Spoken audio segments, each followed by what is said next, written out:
Jamaah salat Jumat rahimani rahimakumullah, senantiasa kita bersyukur terhadap semua nikmat yang Allah Subhanahu wa taala karuniakan kepada kita, di mana Allah memanjangkan usia kita sampai kita berada di bulan Ashhurul Hurum ini, di bulan-bulan haram, yaitu di antaranya Dzulqa'dah, Dzulhijjah dan Al-Muharram. Ketahuilah 3 bulan ini adalah di mana pintu-pintu kebaikan itu dilipat gandakan pahalanya. Jamaah rahimakumullah, ketika kita berbicara terkait dengan amal di dalam Islam, maka selalu ingat bahwa Allah selalu kaitkan amal itu dengan kata saleh. Ini menunjukkan bahwa tidak setiap amal itu saleh. Maka untuk menjadikan amal itu saleh itu butuh persyaratan. Maka para ulama menjelaskan kepada kita kesimpulan dari apa yang Allah dan Rasulnya jelaskan, bahwa Allah tidak akan pernah terima sebuah amal kecuali memenuhi 3 syarat. Syarat pertama itu adalah iman. Jadi iman ini adalah pondasi setiap amal. Apapun yang dilakukan oleh seorang selama dia tidak beriman, sebaik apapun dia di dalam beramal, sebaik apapun dia melakukan kebaikan, Allah tidak akan terima amal tersebut. Karena Allah hanya terima amal dari orang-orang bertakwa. Innama yataqabbalullahu minal muttaqin. Lalu syarat kedua itu adalah harus ikhlas dilakukan karena Allah. Apapun kebaikan yang kita lakukan, kalau sampai bercampur dengan ona-ona, riya, sum'ah dan berbagai hal-hal ini, maka itu tidak akan diterima amal kita. Sama juga begitu juga, udah kita ikhlas, udah kita beriman, tetapi kalau tidak sesuai dengan tuntunan Rasulullah, maka amal itu pun tidak diterima.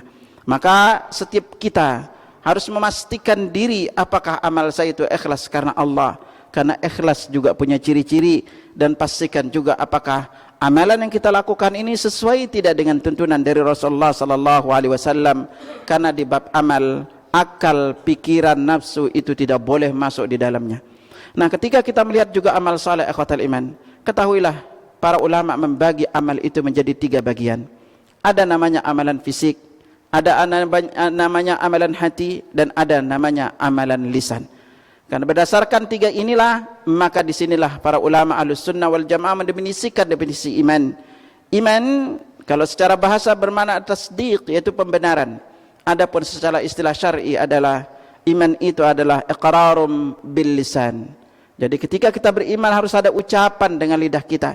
Maka setiap yang masuk Islam dia mengucapkan 2 kalimat syahadat.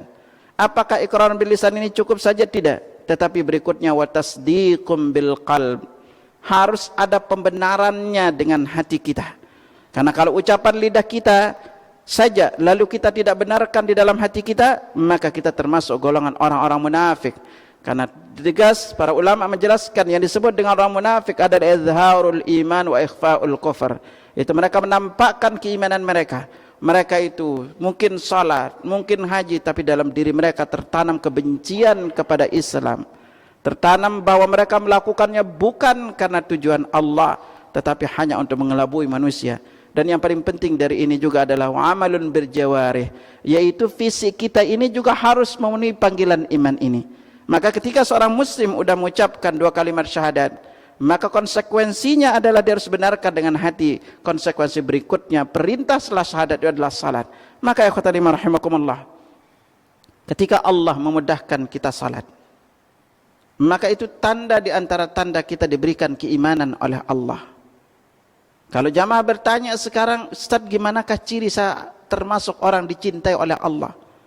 Ingat, di antara ciri utama kita dicintai oleh Allah adalah Allah memudahkan kita menuju tempat dan beramal ke amalan yang Allah cintai.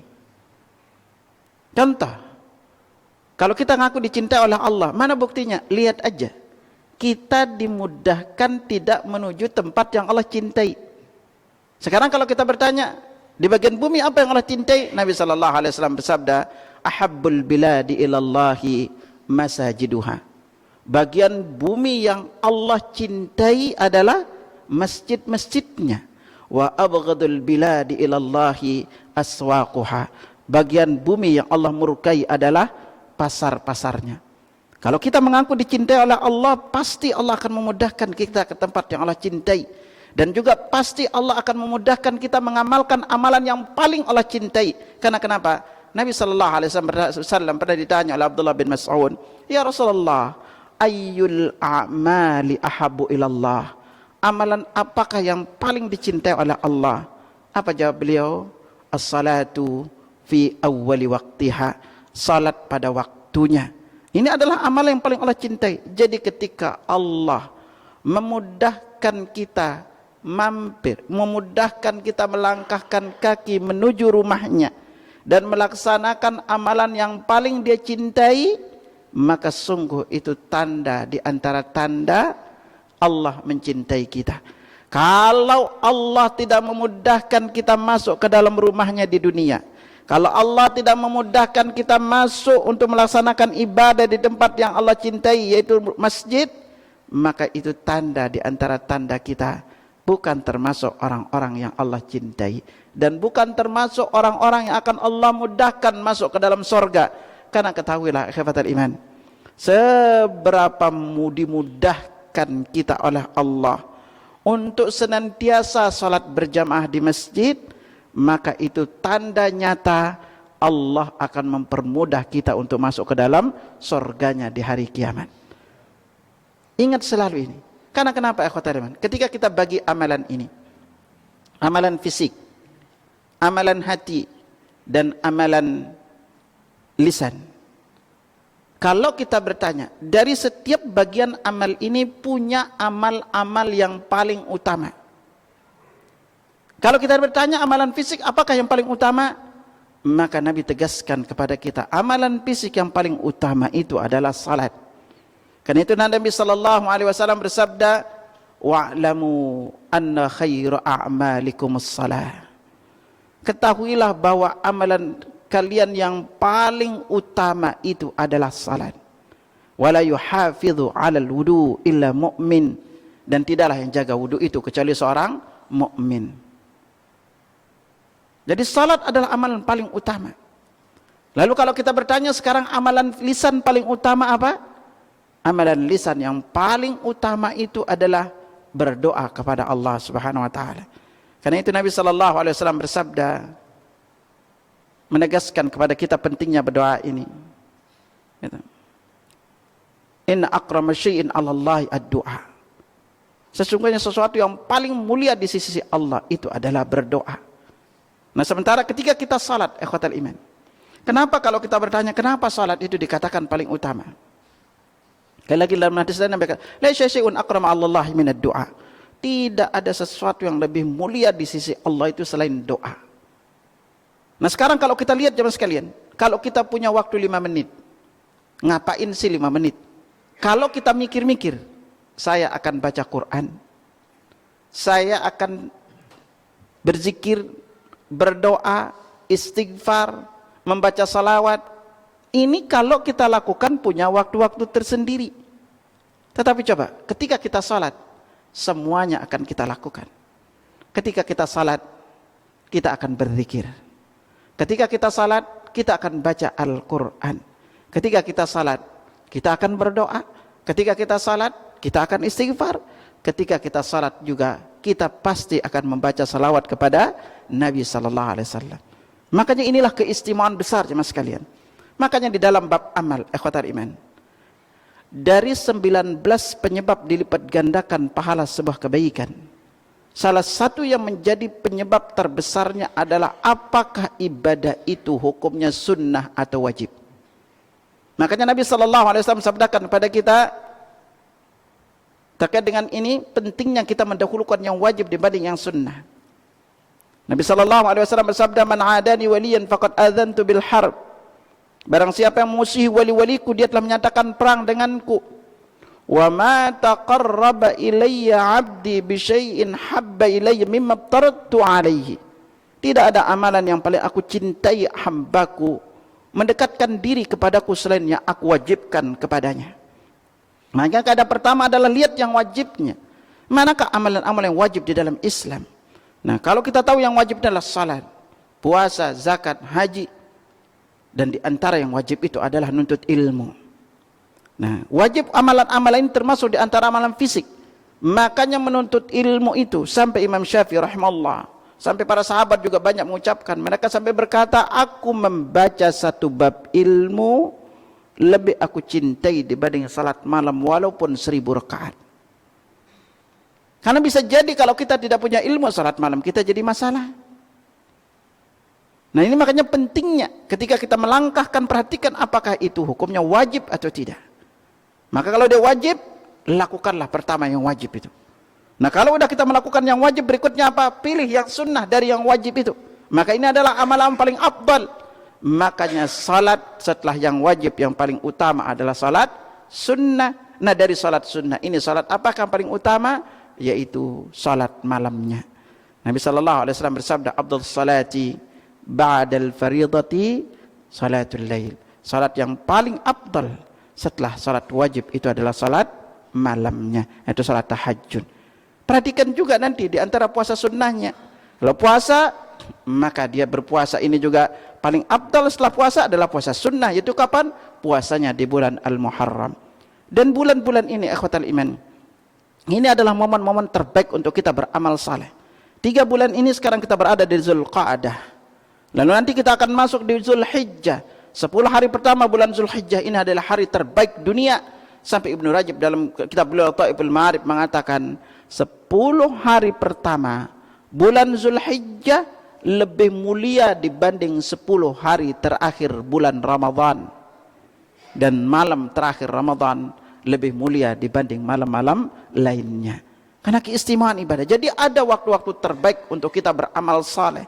Makanya perhatikanlah amal-amal ini, waktu-waktu ini, sehingga nanti kita bisa maksimalisasi ibadah di sisi Allah Subhanahu wa taala. Lalu di antara amalan fisik, amalan lisan. Setelah kita melangkah ke fisik, amalan lisan. Apakah amalan lisan paling afdal? Berdoa. Berikutnya berzikir. Maka sungguh ikhwatal iman, jika kita berbicara di bab zikir, sungguh kita berbicara ibadah yang begitu luas dan banyak banget keutamaannya. Sampai Nabi SAW sabdakan kepada kita saking besarnya keutamaan zikir. Ala unabbiukum bi khairi a'malikum. Maukah kalian aku beritahukan amalan terbaik kalian? Wa azkaha 'inda malikikum. Lebih suci di sisi Tuhan kalian. Wa arfa'iha fi darajatikum. Lebih bisa meninggikan derajat kalian. Wa khairil lakum min infaqidz dhahabi wal wariqa. Bakal lebih baik dibanding kalian berinfak emas dan perak. Wa khairil lakum min an talqaw aduwakum fatadribu anaqakum ribu anaqakum. Bakal lebih baik dibanding kalian bertemu dengan musuh, kalian tebas lehernya atau kalian ditebas lehernya. Qalu bala, mereka menjawab, qala dzikrullah, amalan itu adalah zikir kepada Allah. Bahkan zikir, orang yang banyak berzikir kepada Allah itu doanya makbul. Orang yang banyak zikir kepada Allah itu termasuk golongan awal-awal masuk surga. Bahkan orang berzikir kepada Allah itu Allah ingat. Sampai Allah berfirman di surah Al-Baqarah 152, fadhkuruni adzkurukum. Ingatlah aku akan mengingatmu. Ibnu Qayyim ketika menjelaskan ayat ini beliau berkata, andai tidak ada keutamaan zikir selain ini, maka cukuplah ini keutamaan yang besar. Bahkan Allah tegaskan dalam ayat lain juga, wadzakirinallah katsiran wadzakirat. Laki-laki dan perempuan yang banyak mengingat Allah, a'addallahu lahum maghfiratan wa ajran 'azima. Allah berikan dia pahala dan ampunan yang besar. Sama juga dengan zikir. Zikir apakah yang paling afdal? Yang paling afdal itu adalah membaca Al-Qur'an. Karena ini adalah kalamullah. Dan zikir yang afdal setelah Al-Qur'an adalah 4 kalimat, yaitu subhanallah walhamdulillah wala ilaha illallah wallahu akbar. Ada 7 zikir atau 6 zikir yang paling banyak Nabi baca. Kalau kita kumpulkan riwayat-riwayat zikir beliau, maka ada di antara zikir yang paling beliau banyak baca. Di antaranya, pertama, la ilaha illallah. Yang kedua, subhanallah wa bihamdih. Dan yang ketiga, la haula wa la quwwata illa billah. Dan yang keempat, ya dzal jalali wal ikram. Yang kelima, subhanallah walhamdulillah wa la ilaha illallah wallahu akbar. Dan yang keenam, la ilaha illallah wahdahu la syarikalah lahul mulku wa lahul hamdu wa huwa ala kulli syai'in qadir. Ini di antara riwayat-riwayat sampai kepada kita zikir yang paling banyak beliau baca. Lalu beliau tidak lupa untuk beristighfar di dalam sehari 70 sampai dengan 100 kalinya. Barakallahu wa lakum fil Qur'anil Karim wa nafa'ani wa iyyakum bima fihi minal ayat wa dzikril hakim wa taqabbala minni wa minkum tilawatahu innahu huwal ghafurur rahim. Amalan fisik sekali lagi terbaik itu adalah salat. Amalan lisan terbaik itu adalah kita berdoa dan berzikir kepada Allah. Zikir ini akhwatal iman, satu-satunya ibadah yang bisa kita lakukan kapanpun, dimanapun, tidak butuh waktu dan tempat. Kan itulah Allah Subhanahu wa taala firmankan kepada kita, ya ayyuhalladzina amanu dzkurullaha dzikran katsira wasabbihuhu bukratan wa asila. Wahai orang-orang yang beriman, berzikirlah kalian kepada Allah dengan zikir yang banyak dan bertasbihlah kepada di waktu pagi dan petang. Allah tegaskan dalam ayat lain, fadzkurullaha qiyaman wa qu'udan wa ala junubikum. Berzikirlah kalian kepada Allah qiyaman, dalam keadaan berdiri, qu'udan duduk, wa ala junubikum, dan keadaan berbaring. Jadi bisa kita lakukan kapanpun, dimanapun. Semakin banyak bagian bumi yang kita lewati untuk kita berzikir, maka semakin banyak akan bersaksi kepada kita kelak di hari kiamat. Dan di antara amalan yang menjadi penentu akan diterimanya amalan fisik dan amalan lisan kita, yaitu adalah amalan hati. Serajin-rajin kita melakukan fisik dan lisan, kalau hatinya, amalan hati kita tidak lakukan, maka Allah tidak akan terima amalan kita ini. Di antara amalan hati adalah ikhlas kepada Allah Subhanahu wa taala. Kan itu ikhlas itu letaknya di hati. Niat amal ini adalah kita letakkan di hati. Maka ikhlaskan hati ketika kita beramal. Apapun yang kita lakukan jangan pernah campur. Makanya belajarlah untuk melupakan setiap amal kebaikan kita. Karena itu Ibnu Qayyim rahimahullah pernah berkata, min alamatis sa'adah, di antara tanda orang yang beruntung adalah dia menjadikan kebaikan-kebaikan itu di belakang punggungnya dan dosa-dosa itu di depan matanya. Karena dia merasa banyak dosa, dia terus lupakan amal-amalnya. Adapun di antara tanda orang sengsara adalah menjadikan amalnya itu di depan matanya dan dosanya di depan belakang punggungnya. Karena kalau kita menyangka bahwa amal kita di depan mata kita, maka kita akan merasa udah banyak beramal, udah banyak baca Al-Quran, apalagi kalau umrah, rajin salat sunnah di Masjidil Haram maupun Masjid Nabawi, semangat salat sunnah di sana, sehingga pulang-pulang kan udah dapat banyak pahala. Subhanallah, akhirnya pas sampai Indonesia nggak mau salat sunnah lagi. Karena bayangkan kalau antum salat sunnah 100.000 itu butuh waktu 46 tahun. Tetapi dia tidak ngerti bahwa kita bisa juga meraih amalan untuk salat, bahkan lebih baik untuk salat di Masjidil Haram maupun Masjid Nabawi. Apa yang kita lakukan? Salat sunnahlah di rumah. Sungguh kesepakatan imam 4 madhab bahwa salat sunnah di rumah lebih besar pahalanya dibanding salat sunnah di Masjidil Haram maupun Masjid Nabawi. Kan itu seorang sahabat pernah bertanya kepada Rasulullah SAW, ya Rasulullah, ayyuma afdal? Wahai Rasulullah, mana yang lebih afdal? As-salatu fi baiti wa as-salatu fil masjid? Salat di rumahku atau salat di masjid? Apa jawab Nabi? Ala tara ila baiti ma qarabahu minal masjid? Tidakkah kamu lihat rumahku alangkah dekatnya dengan masjid? Fala nusalliya fi baiti ahabbu ilayya min an nusalliya fil masjid illa an takuna salatan maktubah.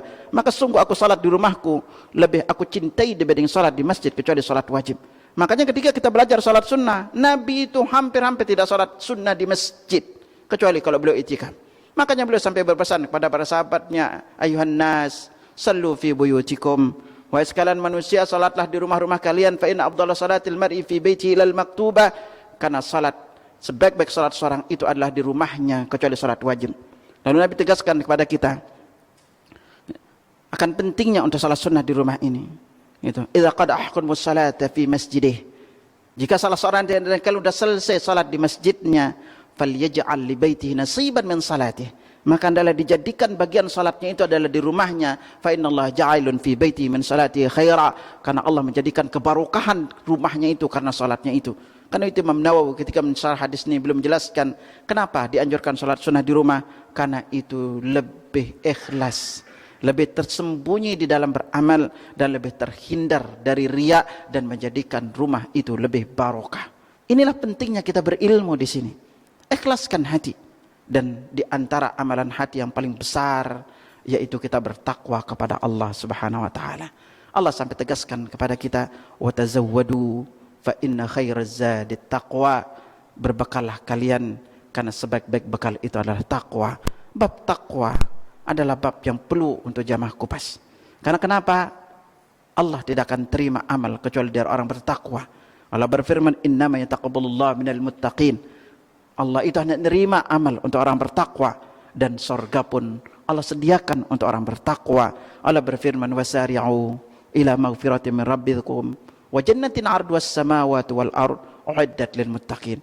Bersegeralah kalian menuju ampunan Tuhan kalian, surga yang seluas langit dan bumi yang disediakan untuk orang-orang bertakwa. Di sinilah pentingnya ikhwatal iman untuk kita belajar, untuk kita mau menuntut ilmu agar kita tahu apa itu ikhlas, agar kita tahu itu apa amal saleh, agar kita tahu itu apa mencontoh Nabi, dan agar kita tahu itu apa zikir yang benar, dan agar kita tahu apa itu takwa. Semoga Allah Subhanahu wa taala memberikan kita ketakwaan, memberikan kita keikhlasan dan kemudahan untuk mengisi hari-hari kita dengan kebaikan, dan kita diwafatkan dalam keadaan husnul khatimah.